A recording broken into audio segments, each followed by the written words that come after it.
ask anybody's question but yours. You're an idiot. And really a disloyal person. How many times has Adrian Autry been to a Denny's at Greensboro? See, I have this idea that when Boeheim went to the Denny's in Greensboro, he went by himself and just didn't tell anyone. Like, Boeheim is not like bringing the entire coaching staff out and be like, oh yeah, let's do a team. Nah, he just like kind of wanders away and everybody's like, shit, where'd Jim go? And turns out that Jim is just chilling at a Denny's in a corner booth by himself, wondering why the heck everybody here is talking about NC basketball. Well, maybe that's where Adrian Autry will have to head to in a couple weeks' time, because both Syracuse teams are headed to the ACC tournament, which is something we haven't had to say yet, ever, because this is the first time in quite some time that you've actually had to qualify for the ACC tournament in basketball. And on that note, welcome to the Disloyal Idiots podcast here on the Fans First Sports Network. Christian Guzman here alongside Andy Pregler and Steve Howard. A full cohort is back as we slowly wind down the crossover season between winter sports and spring sports, even though the term spring is a foreign language to Central New Yorkers right now. Andy, you would not get it.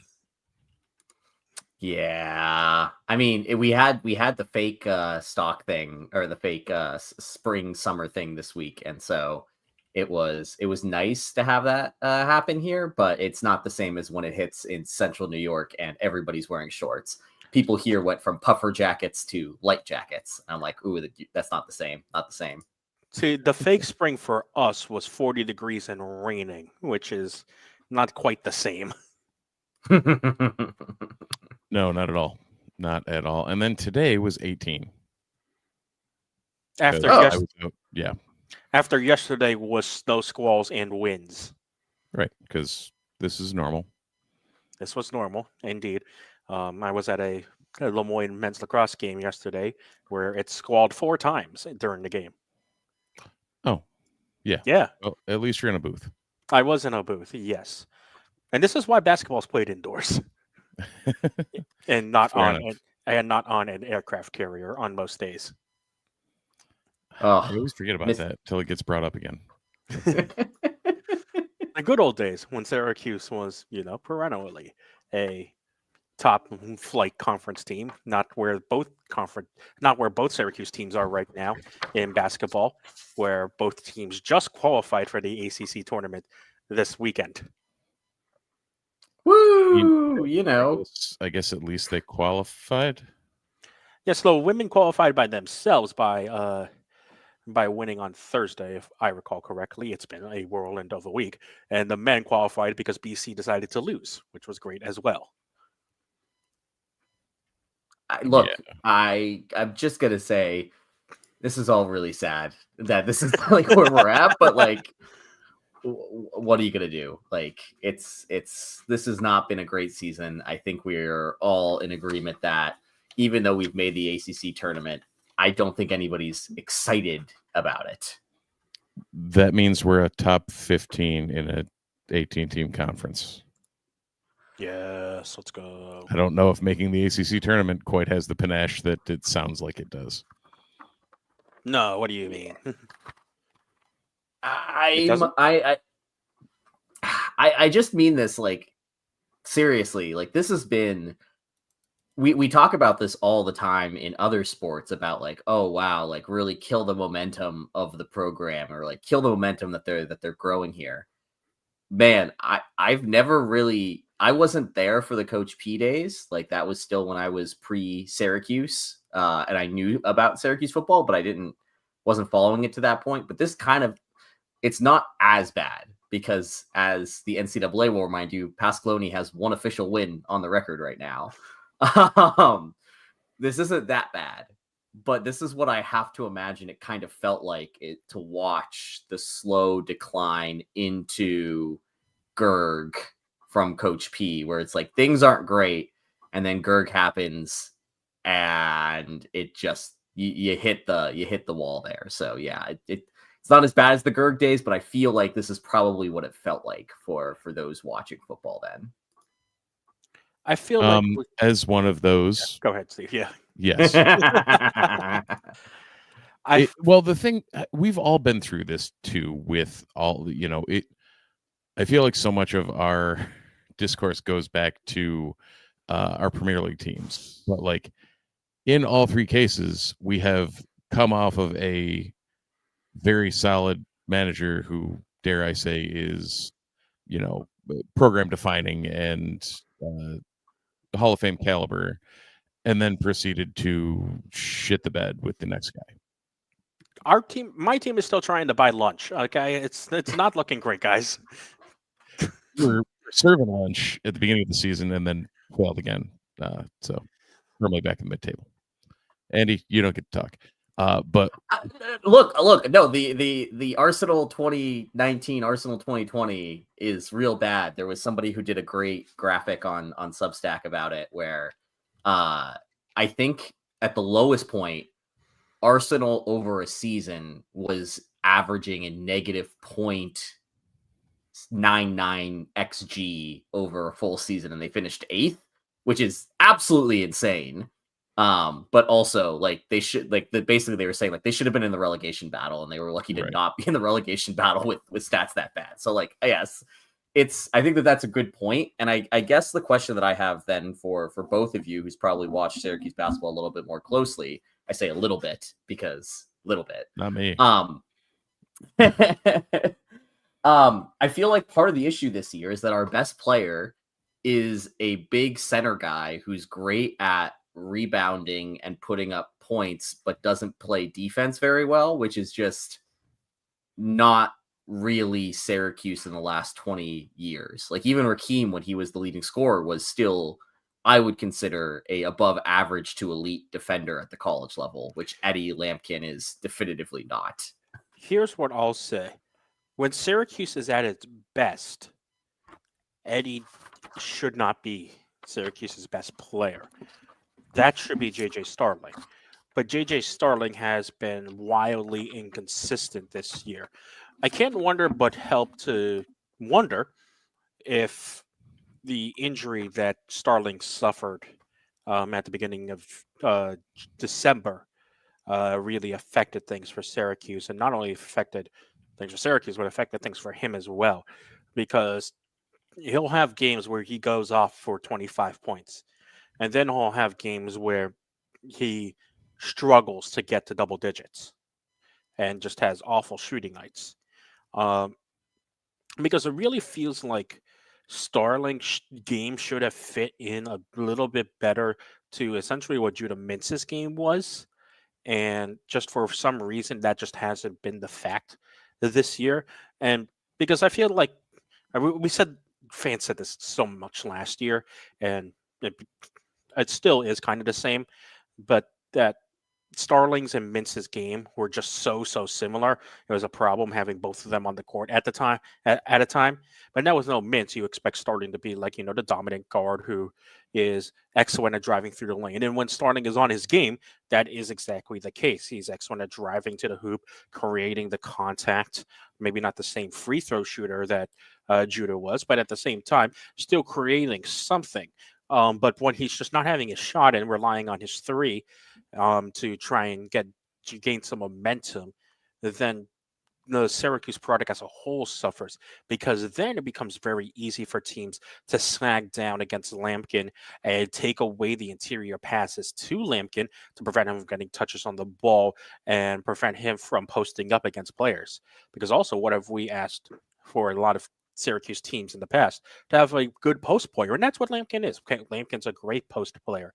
He may not be the aggressive post player that Syracuse fans want, because he is admittedly by himself a pass first center, but he is still a person who is going to back down his post matchup once he gets a touch on the ball. But when Lampkin doesn't get a touch on the ball, the offense kind of stagnates and waits for something to happen, which is the same Syracuse offense we've come and grown accustomed to for the past decade or so. So if JJ isn't creating the offensive chances and the offensive scoring that we know Syracuse fans know that he can produce, it just doesn't add up, unfortunately. Yeah. The size of discontent. that is normally saved for football season, but now it's turned into basketball season.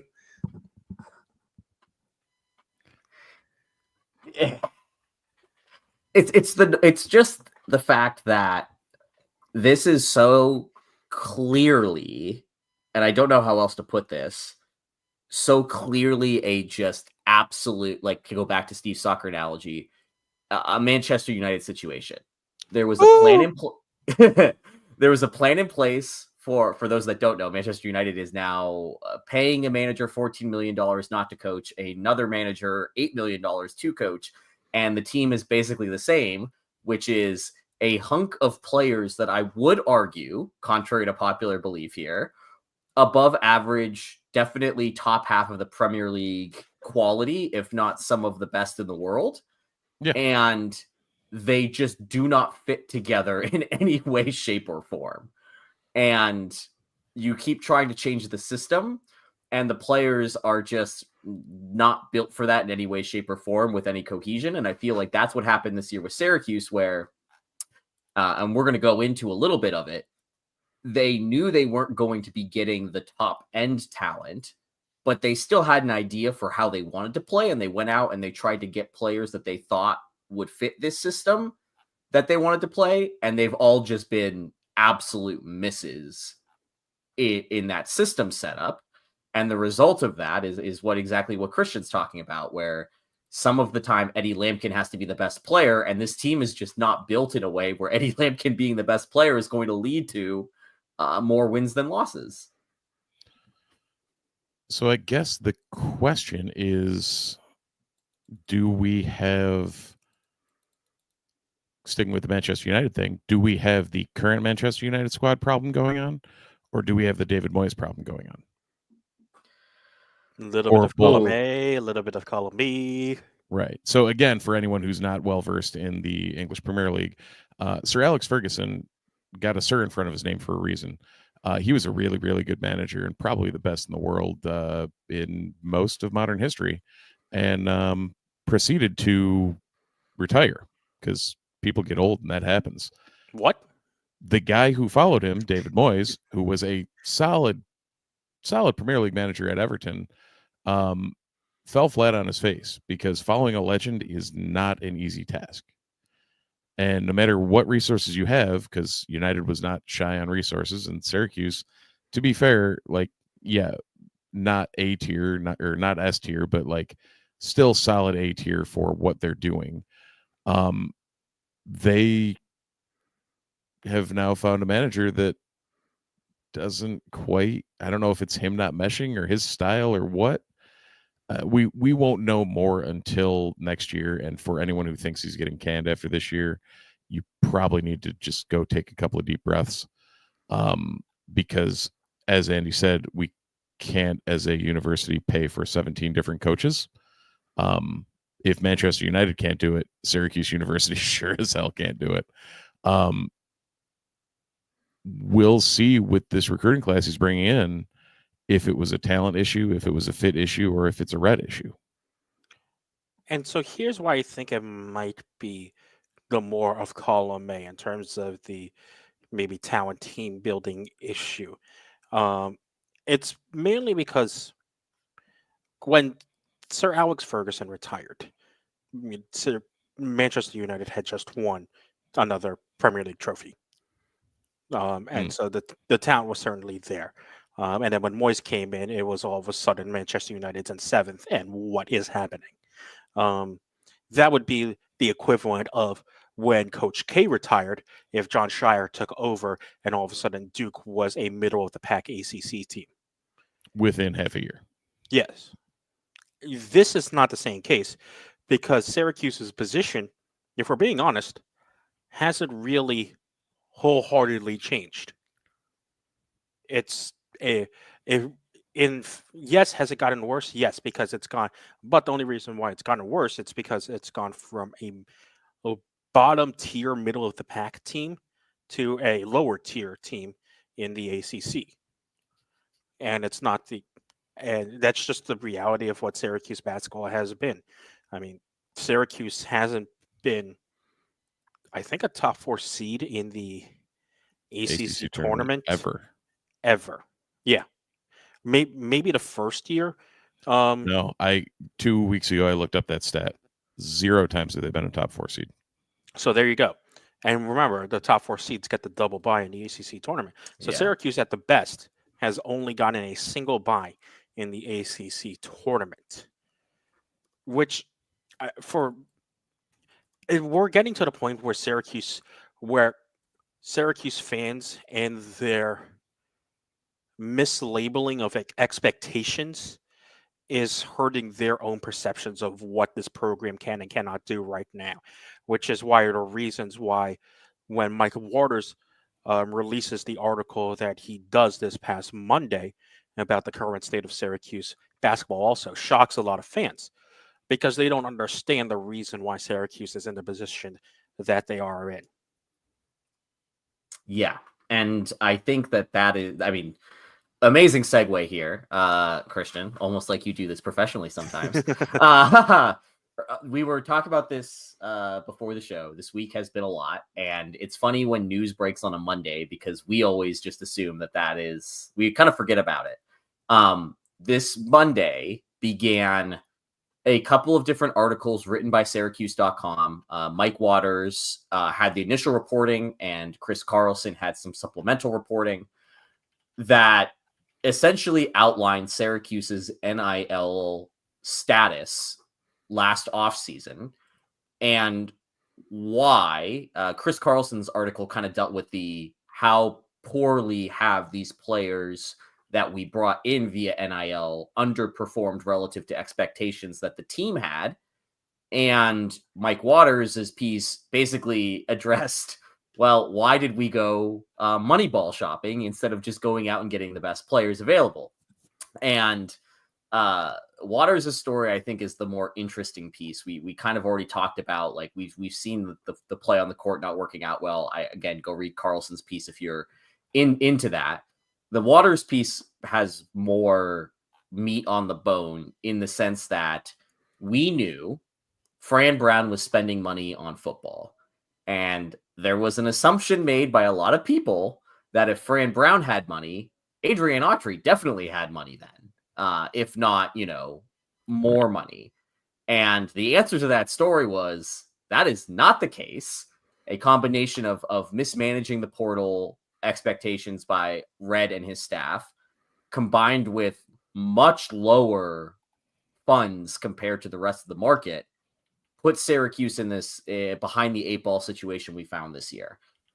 Like I have on my Substack and on Blue Sky, like I've been posting about this a lot just because I have heard unverified but fun scuttlebutt things that Fran basically came in like a tornado with an infrastructure and an understanding of how to make this work. And I think we've seen that in football season with the fact that, on National Signing Day, there was a small army of player personnel management people standing up on that, or sitting down rather, in front of the media and explaining how talent evaluation works. We've never really seen that for basketball. We knew that they brought in Alex Klein after the offseason had already concluded for the most part.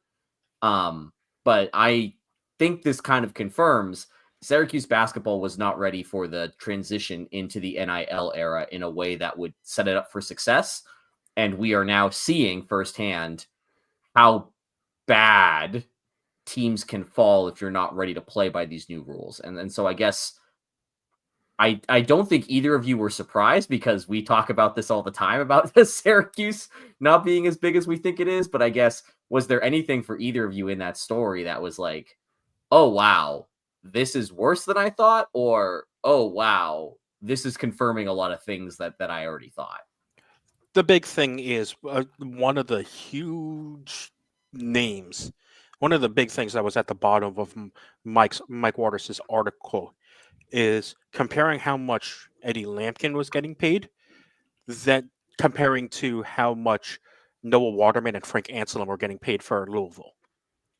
And I'm just going to let you know, it's right now, both of those players on Louisville are getting paid more than Lampkin.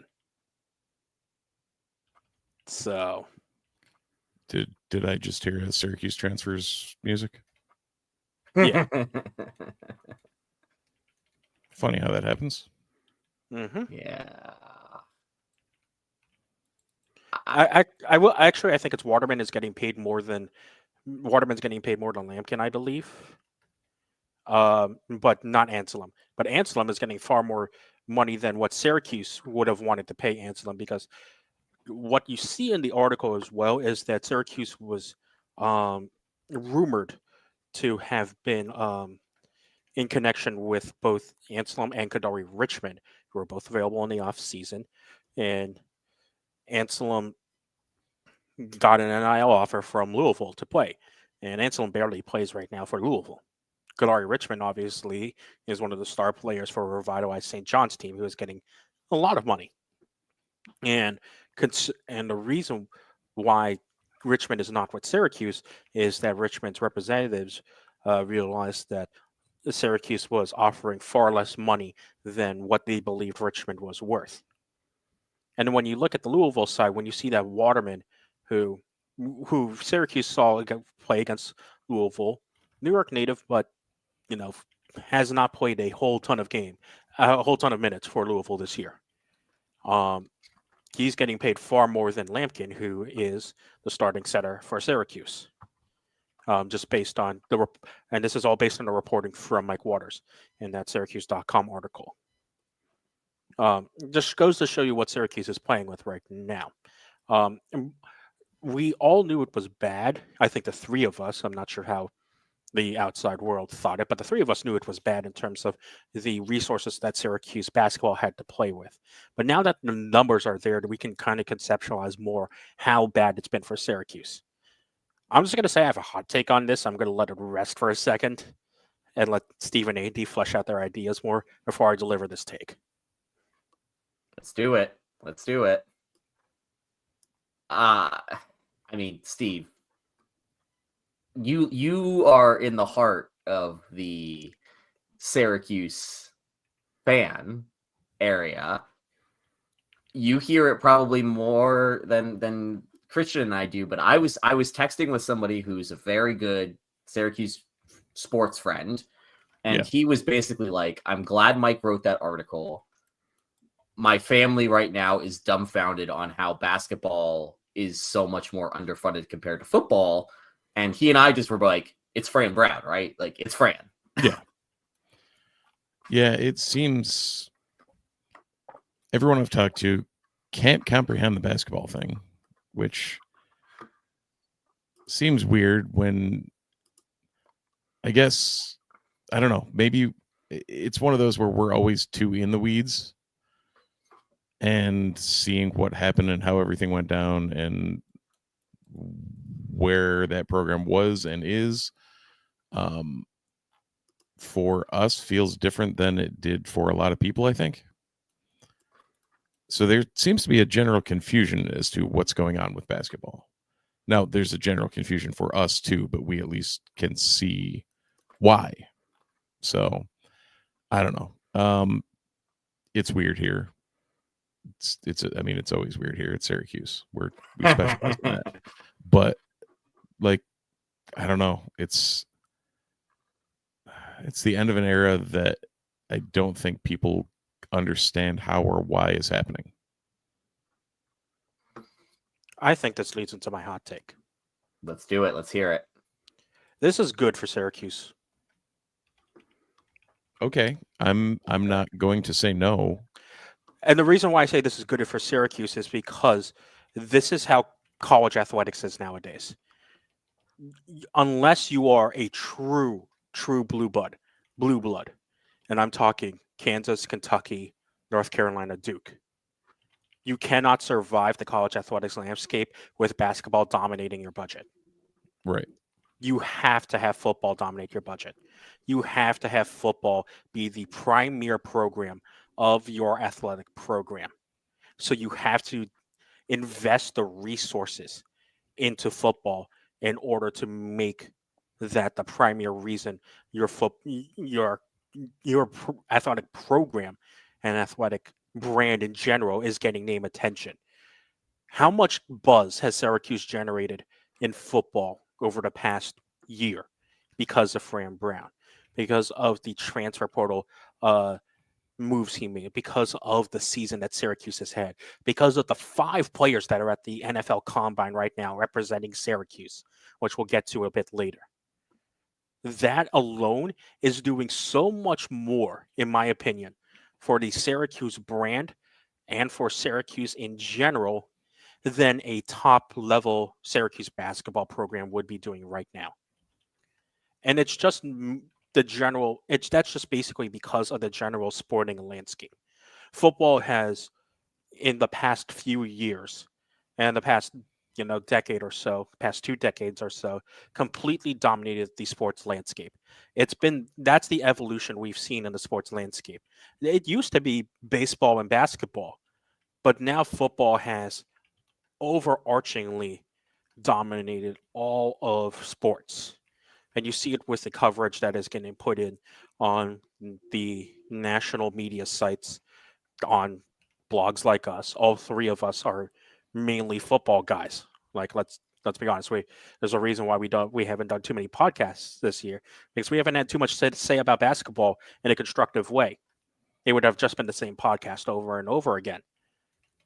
If a athletic program wants to take itself seriously and raise its brand profile, it needs to divert all the resources it can into basketball, which is why also a reason why the proposed cap of the $20.5 million that would come in should the NCAA House settlement resolve in the way that favors that could help Syracuse basketball, because then you'll see how much resources are going to get divided in between the programs. Because take a look at some of the Southern programs, the programs well and love. Alabama, a bigger reason why they found basketball success is because their football program made enough money where they could get Nate Oates, a hot and upcoming coaching prospect from Buffalo, and start to build that program. The reason why Clemson is now starting to do well in many other Olympic sports is because their football program has been cashing in for the past 2 decades. So if you want your brand to succeed as a whole, it has to start with football. It has to start with football success. Once the football success starts and becomes consistent, then you can see your other programs reap the rewards. That used to be the case with basketball. That's not anymore. And so Syracuse as a whole will be healthier if basketball struggles for a bit, but football continues to thrive. Yeah, I think that one of the most interesting things coming out of the new college landscape here is going to be if that spread the wealth approach continues to work now that schools can directly pay athletes. My feeling is that yes, it will. And the challenge that we have as Syracuse is that we are forever playing the catch-up game to the Big Ten and the SEC. Leaving the Big East was absolutely the right decision, but the ACC itself decided that it could coast on being a 2-sport league instead of being a 1-sport league.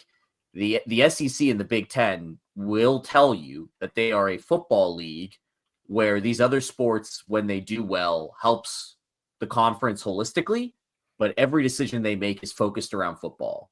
The ACC, much like the Big East, has found itself behind the pack and at the risk of dissolving because they didn't value football appropriately relative to the way that the rest of the landscape values football.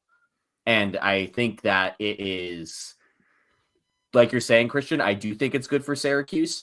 I think the challenge that Syracuse now has is that in this paying world, you're going to be expected to dole out $20 million annually to the players. And I do not know if, based off of the Mike Waters article, if we are in a position where that's going to be realistic. And if you're not doling out the $20 million, what is the cut between football and basketball And all logic says you have to support football first and foremost, because at the end of the day, either this thing is going to implode and Syracuse is going to drop football in some way, shape, or form, and it's just going to be the Big Ten and the SEC, or more likely, this thing retracts pretty aggressively, and Syracuse is continually auditioning to get into whatever bigger than the SEC Big Ten is, but smaller than the current 134 system we have now is. And again, we keep going back to this, but like, man, you have to prioritize football until all this settles. Which again, like, I'm a football fan first. I don't mind. Like, I'm not as upset about this decision as some people are. And then Steve, I guess for you, who's like, you are probably the most straddled here in terms of like understanding what basketball means while still being a football guy. Like, I think that reckoning is really hard for Syracuse right now in terms of like, what do you prioritize? Oh, you go, Christian. Let's get this straight also. I am 28 years old, going to turn 29 in a few months. Andy, how old are you? I am 32. Steve, how old are you? 40. Steve is 40. Steve is old. Steve is old. But, okay, so our average age is a mid-30s group. Yeah. The average Syracuse basketball fan age right now, I would guess, is still decades older than Steve right now. Yeah. And that is a problem with the majority of the fan base, is that this is an older fan base. And it's just an older fan base. But what has Syracuse football done with its success this season? How many young people right now are talking about Syracuse football? A lot more than are talking about Syracuse basketball. Hell of a ton more. The Syracuse basketball fandom, let's just face it, guys, you're of an older demographic. And because of that, you're holding on to older ideals. The majority of the fans need to realize what Andy just said. College in general is moving towards a different version of what you guys had not less than 2 decades ago. And at that point right now, much like Syracuse right is, it's been slow to adapt. And they got lucky because hitting a fire in the pan quickly, Syracuse found a coach who was willing to adapt immediately in order to get the success that he was hungry for. Yeah, it's a weird situation. So the fact is that if you want this Syracuse basketball turnaround to be quick and swift, the factor is it's just not going to be.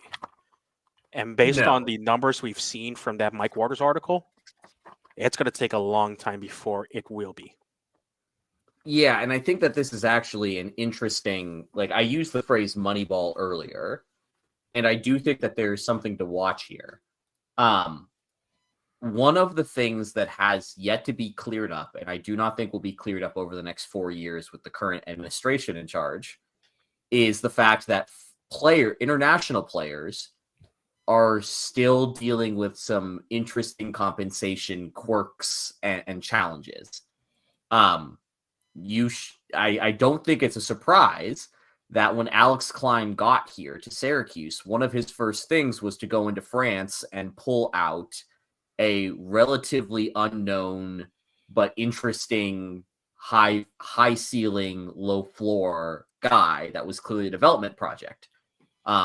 Earlier this week, there was another story about Syracuse poking the international waters and starting to scout some more international players. I don't remember their name. It was on Syracuse.com earlier, got shared in the Slack channels. But, Christian, to your point, I think that Syracuse has identified with its current NBA-brained and trained general manager, this is going to be a development project. And for us to save money and for us to be good within the budget that we have given, we need to find international development guys that are going to take a couple of years in order to get to where we think they can get to.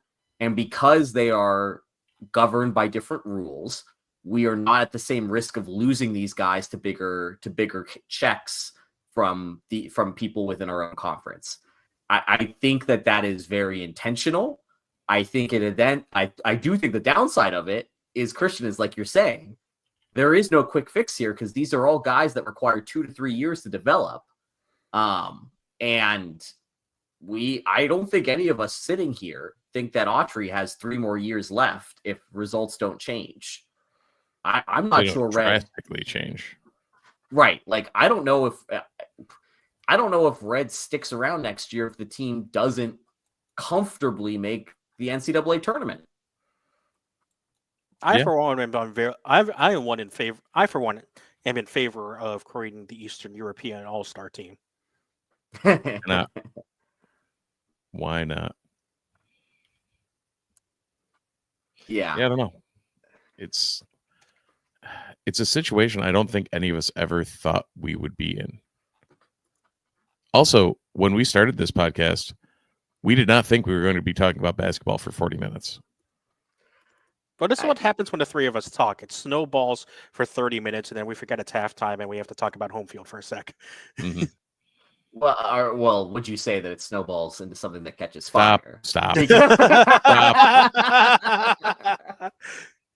Because you know what is fire? Home Bad field Andy. apparels. Bad Andy. Yep, there we go. Got it in, stuck it in. There we go. Home field apparel, not sneaking you guys in. It's about to be March. Just pay attention to the home field socials. Pay attention to the home field website. I am sure Connor and the crew are cooking up something for March. And if you want to, they still have some of the vintage Syracuse basketball jerseys on there. If you're feeling nostalgic and want to wear a dope 44 basketball jersey this fall, head over to homefieldapparel.com and make sure you use promo code NUNES24, NUNES24 for 15% off your first order at Home Field Apparel. I have one of the just generic Home Field Apparel college basketball shirts that I wear every March. It is I am here to enjoy the fun, not here to root for one team, but always root against Georgetown. So you should join me in that crusade. Gentlemen, one of the things that we actually, speaking of Indianapolis, one of the things that we wanted to talk about that we briefly talked about, NFL Combine. Connor and his crew are playing host to a bunch of guys in polos and quarter zips staying out till 4 a.m. at St. Elmo Steakhouse, and a bunch of players all doing drills in really tight spandex. The Syracuse players who went and did drills in really tight spandex looked pretty damn good. Look, the most players Syracuse has ever had I think the last time Syracuse had 5 guys drafted was 1998. It's been a while. I wasn't sure that Syracuse was going to match that this year. I'm starting to think they might do that with just how well some of the lower guys have actually performed at the Combine here. And it does seem like there's a good chance that all these guys are taken, between rounds 1 and 5, which I think is absolutely insane when you think about how few guys get drafted that high at Syracuse previously. The last time Syracuse had 3 players drafted was 13 with Pugh, Nassib, and Shamarko Thomas. And the last time Syracuse had 4 players drafted was 06. Anthony Smith, Quinn Ojinaka, James Weiche, and Ryan Lacassi. Sorry if I'm butchering those names from the Ryan 06 Lacassi and Quinn Ojinaka. Thank you, Steve.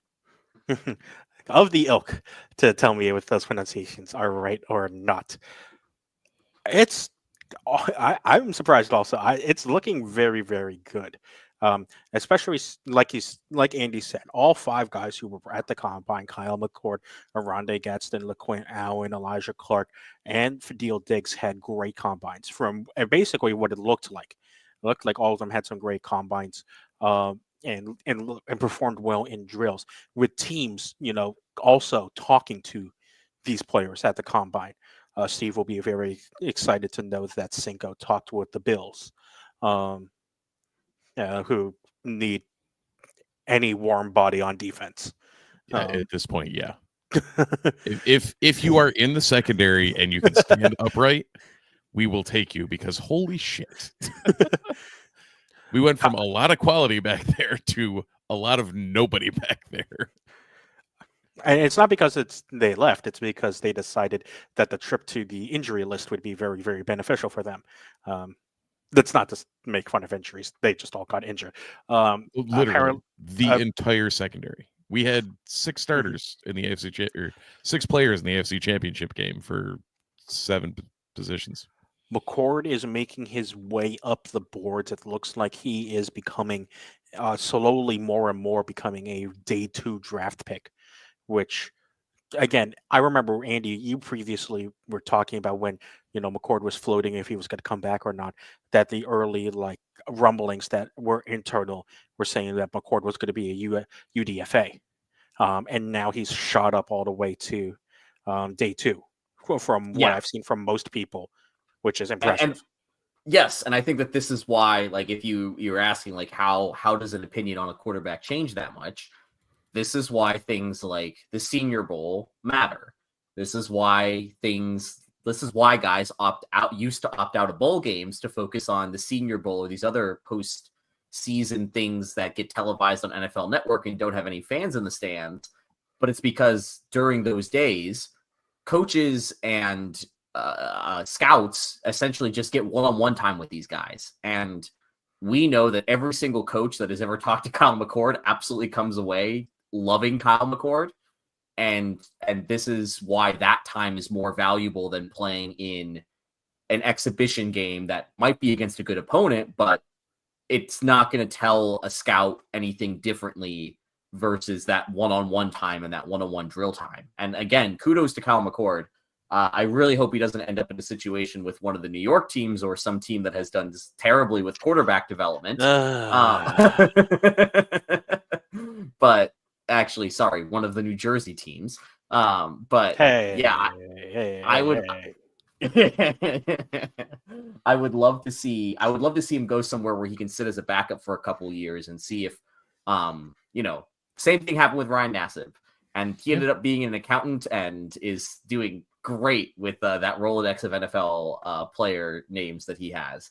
I want Kyle to see the field and do well, but I think the guy that I'm most excited about is Rondé, who looked excellent in a lot of drills, and specifically, dude somehow looks like he got bigger, like slimmer in the waist, but bigger up top and looked faster, which again probably comes from having a full year to rehab what was a pretty significant injury.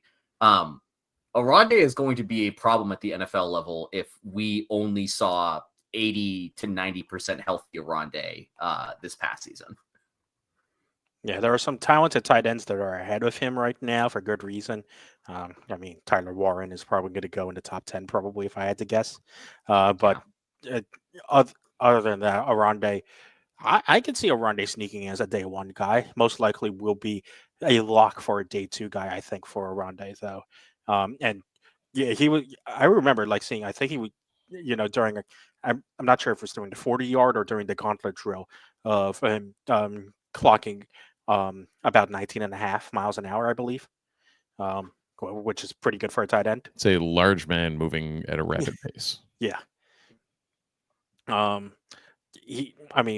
3 Syracuse offensive players that were there, made their own names for their own reason. McCord for the innate football IQ and leadership that he'll bring. I think a lot again, like you said, Andy, a lot of teams just like talking to Kyle. Just in general, all of us in the Syracuse media love talking to Kyle during the week. Arande is the modern tight end equivalent of what you want a tight end to be, as an extra weapon in the offensive game, not just a blocking tight end. And the same thing goes for LaQuinn Allen, who might be the best receiving running back in the draft. There are a lot of talented runners ahead of him, but in terms of, again, also being a Christian McCaffrey type that a lot of teams like, LaQuinn Allen can be just that as well. So the offensive players really shown for Syracuse. You know what's going to depress you more when I say this, Andy? This is a complete non sequitur to the football discussion, but it popped up on a different tab I had up a second ago. Today, because I was there, today was the 10-year anniversary of Rakeem Christmas's senior game. I don't like that because that was 10 years ago that this, you can't really see it, but there's a that auto photo is the Daily Orange after Rakeem Christmas's senior game, because it was also my senior game. So, you know, that means I was pretty sure that was the case. So I wanted to lay it at you. I wanted to lay it at you softly there, buddy. Yeah. So yeah, I'm about to join the Steve is old. It's been 10 years since I graduated Syracuse. Really don't love that. Time stops for no man. Pop quiz. Who from Syracuse got drafted in the 2015 NFL draft? Oh my gosh, I should remember that one. That was not the Shamarko year. No, Shamarko was the... Yeah. Oh, geez. 2015 would have been... receiver was a UDFA. That was before... No, Zaire was after. Yeah. Was my that... brain says linebacker, which is why I went Zaire, but... Yeah. Oh, this is fun. This is fun watching me and Steve spin out here. I think I'm the trivia guy. Yeah. Well, because the 2015 Christian's just the trivia guy at all points. Because the 2015 year, was that Scott Schaefer's second year or first year? That would have been his, year 2. So that was not the year that we went to the bowl game. That was the year that we missed the bowl. And he gets carried. Oh my goodness! And it was before Cody and Yep. I was gonna be like Bear. Bear was not there yet. No. All right, Christian, give it to me, and I'm gonna be mad. The answer is nobody. Nobody got taken from Syracuse in the 2015 draft. The linebacker you're probably thinking of was Marquise Sproul, who went in round 5 in 2014. That's the next player in 2016 that got drafted was our favorite Riley Dixon. Yes. Riley Dixon was the best player on that team. Who is still in the NFL. God bless Riley Dixon. And after bouncing around a couple of teams, he has returned to the team that have drafted him in the first place, the Denver Broncos, in the 7th round. Well, so that's your draft pop quiz of the trivia portion of this podcast. Let's talk a little about the defense, guys, because did you guys see Fadil Diggs' 40-yard dash? Yeah. Speaking of large men moving very quickly. Andy, did you see it? He's so good. Was it a 4.57, something like that? I believe it was a 4.51. Yeah. So in the Discord, we had someone also stop by the Discord. It's fun. Someone in the Discord mentioned something about why couldn't he do that, or why didn't he show that during the season, or something along those lines. And I had to bring up the point of he literally had to play a completely different position than what he plays. He had to learn a completely different position, play a completely different position, because Wax went down. And what do you want from the guy? Like the first 2 weeks when he was allowed to tee off on everybody, you saw it. And then he had to play linebacker because why not? The Fadil Diggs season this year is one of those ones where this is why you can't judge a guy just on his game film. Like, game film is going to be a lot of what coaches look at, but not the same thing that we look at, because that flexibility is so huge. And he was just asked to do basically, hey, the guy who was supposed to do this is out this game. Can you do what they do instead? And he was brought in to just be a traditional edge rusher and ended up being so much more than that. And I still think that one of my favorite moments from the football season was the Georgia tackle in the backfield. Like, that is, when he gets drafted, that's the first play that ESPN needs to just roll out there, because that is Fadil Diggs to me. It's the only play, and you replay it in 120 frames, slow motion. That's all you really need to do. Oh, Oh, it's so good. that So- play is so good. Anything else that we needed to talk about? I mean, let's continue to talk about Syracuse football because one of the other things, I don't remember if Steve we brought this stuff. I think we did. Was what was going to happen with Syracuse? What has always happened against Syracuse, um, just in general, is Syracuse has a successful season. Other programs are going to be interested in coaches who were a part of said successful season, and the most recent development of that was Ross Douglas getting hired by the Oregon Ducks to become their new wide receivers coach. Um, so obviously Syracuse needs a replacement, and they found one from the Green Bay Packers. Miles White will be their new receivers coach and their passing game coordinator, which is what Ross Douglas was for Syracuse. And it fits the mold that Fran Brown wanted to bring with Douglas, a guy with NFL uh, Caliber. experience Yeah. and NFL caliber to teach the wide receivers what to do as NFL wide receivers. What do we have? Sorry, brain not functioning at the same pace as my mouth. Was that officially confirmed about No. White? Okay, so that's they're probably still working details out, but Yes. that seemed like it was heavily reported from a couple reputable sites. So Yes. just- First reported by ESPN's Adam Rittenberg. And right. So it Adam wasn't just Rittenberg some Adam random Rittenberg dude is with a scoop. a pretty reputable source. Yep. So yeah, I mean, if it fits in the mold, and it seemed like it was a quick turnaround, like that to me means it was someone that was already on Fran's Rolodex. Like a lot of people And- were. Yeah. So, if that works out, then even better. Like this is kind of the first test for Fran of we don't rebuild, we reload with coaches, because his goal has got to be to get his guys hired too. And he said that. He said he doesn't expect Elijah to be around here after 3 years. He said, like, he wants to get his guys hired in other places and to help them better their career. So as long as he can backfill, we could have a coaching carousel here, and I couldn't give two shits. And for Syracuse fans who are like discouraged about the coaching carousel, Andy, what did your friends in Georgia say when Fran Brown got hired by Syracuse? Great hire. Happy for the Kirby tree. It was like genuinely everybody was excited that he was getting the chance. And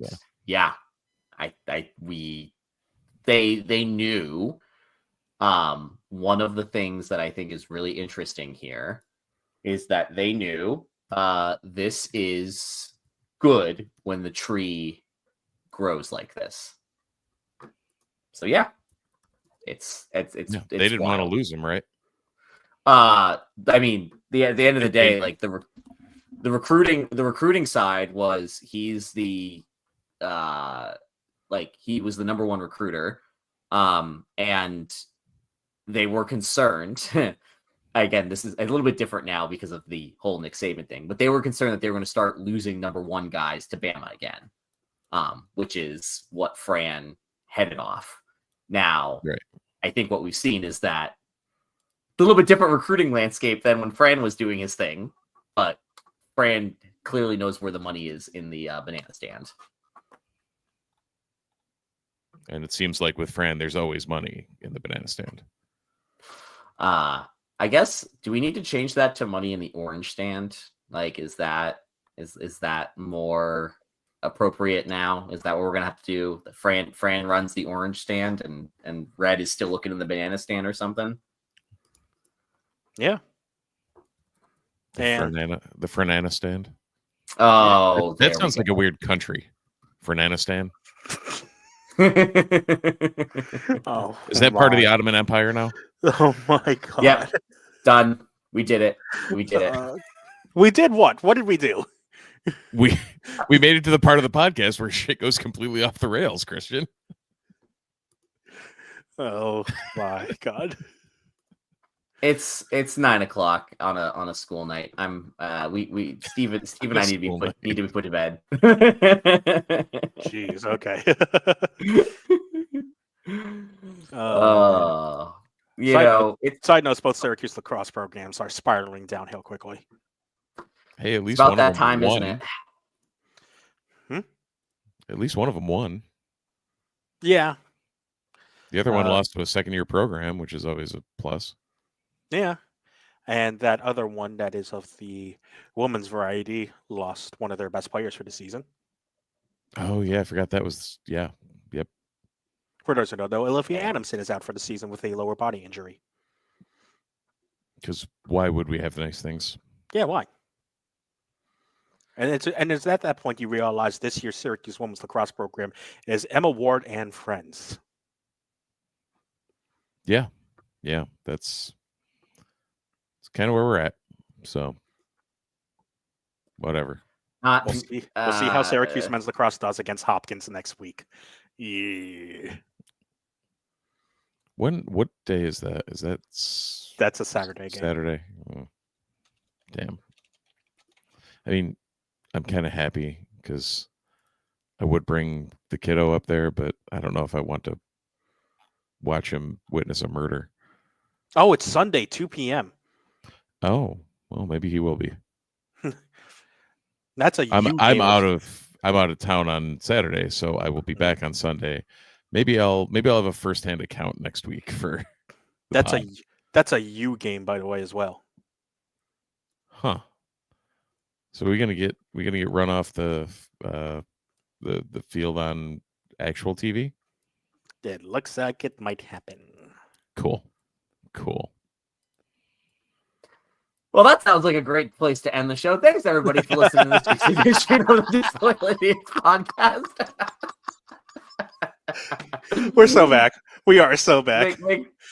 Make sure that you like and subscribe. Helps us trick the AI into expanding the Ottoman Empire. Thank you again to the people who watch us live on Twitch. We do this Sundays-ish at 8 p.m.-ish. We really appreciate you joining in. Thank you to all of us who are watching this on the sister site, newsmagician.com. Your support continues to be really, really near and dear to our heart. Thank you to Homefield, Nunes24, Nunes24 for 15% off your first order at Homefield Apparel. I'm glad we could talk about football. I'm glad we could talk about things other than what's going on the court. Tournaments start this weekend. March Madness is upon us. Syracuse needs to win a lot of games for us to be in the big dance. So, yeah, I'm just going to keep pretending like this season didn't happen. Go Orange. Go Orange. Go Orange.